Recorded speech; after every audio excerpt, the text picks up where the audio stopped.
ஜெய் ஸ்ரீமன்னாராயணா. அடியேன் ஜோதிடர் லக்ஷ்மி நரசிம்மன்.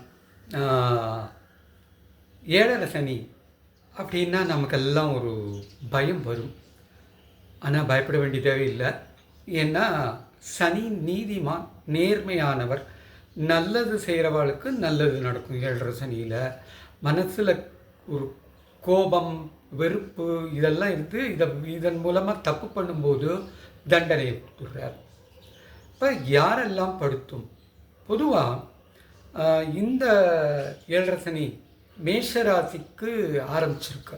ஏழரை சனி ஆரம்பம், விரயசனின்னு சொல்லுவாள். மீன ராசிக்கு ஜென்மசனி, கும்பராசிக்கு பாதசனி. ஓகே, சனியை பற்றி பயப்பட வேண்டாம். இதை யாராருக்கு படுத்தும்? இவாளுக்கெல்லாம் படுத்துமா? கும்பம், மீனம், மேஷத்துக்கு படுத்துமா, இல்லை மற்றவங்களுக்கு படுத்துமா? இதை பற்றி நாளைக்கு பார்க்கலாமா? நாராயணா. ஹரி ஓம் தத் சத்.